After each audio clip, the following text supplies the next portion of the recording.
আসসালামু আলাইকুম। আমি অ্যাডভোকেট ফিরোজ হোসেন।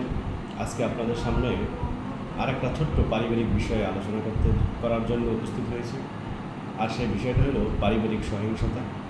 যে বিষয়টা দেখা গেল অনেক ক্ষেত্রে আইনের মাধ্যমে বা ফেরত আসে স্ত্রীতে। দেখা গেল যে দুইজন মানুষ একসঙ্গে বসবাস করতে গেলে দাম্পত্য জীবনে কিছু কলহ লেগেই থাকে। এই ক্ষেত্রে দেখা গেল যে স্ত্রী রাগ করে তার পিত্রালয়ে চলে যায়, পরবর্তীতে আর ফেরত আসে না। এবং স্বামী বারবার আনতে গেলেও সে তার ক্রোধ বা রাগকে ধরে রাখে, সে আসে না। এই ক্ষেত্রে করণীয় কী, অনেকে আমাদের কাছে জানতে চায়। সেক্ষেত্রে আমাদের পরামর্শ হয় যে প্রথমে আপনি একটা লিগ্যাল নোটিশ করে দেখেন, 7 দিন বা 15 দিনের সময় দিয়ে সেই লিগ্যাল নোটিশে সে তো জবাব দেবে, অথবা লিগ্যাল নোটিশ পেয়ে অনেক ক্ষেত্রে দেখা যায় যে চলেও আসে। তাতে যদি না আসে বা লিগ্যাল নোটিশের জবাব না দেয়, তখন আপনি সিআরপিসির 100 ধারায় নির্বাহী ম্যাজিস্ট্রেট আদালতে একটা মামলা করতে পারেন স্ত্রী উদ্ধারের।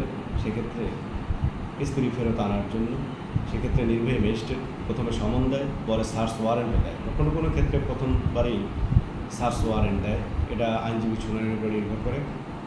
সেক্ষেত্রে সমন দিলে সে স্বয়ংক্রিয়ভাবে নিজে স্বইচ্ছায় কোর্টে এসে হাজির হয় স্ত্রী, অথবা পুলিশ সার্চ ওয়ারেন্টের মাধ্যমে তাকে গ্রেপ্তার করে কোর্টে এনে প্রডিউস করে। সেক্ষেত্রে সে যদি স্বামীর সাথে যেতে চায় তাহলে কিন্তু কোর্টের মাধ্যমে যায়, আর যদি যেতে না চায় তাহলে কিন্তু সে যেহেতু অ্যাডাল্ট, সে নিজেই জিম্মানামা দিয়ে নিজের জিম্মায় চলে যায়, এরকম হতে পারে। এছাড়া আরেকটা পারেন যে দাম্পত্য সত্ত্ব পুনরুদ্ধার চেয়ে দেওয়ানি আদালতে বা পারিবারিক আদালতে একটা মামলা করতে পারেন। সেক্ষেত্রেও কিন্তু বিষয়টা একই, স্ত্রীকে ফেরত চেয়ে মামলাটা আমরা বলে থাকি দাম্পত্য সত্ত্ব পুনরুদ্ধারের মামলা। এটা কিন্তু সিভিল নেচারের অনেকটা, এটা পারিবারিক আদালত করে থাকে। তো এই 3টে পন্থা আছে।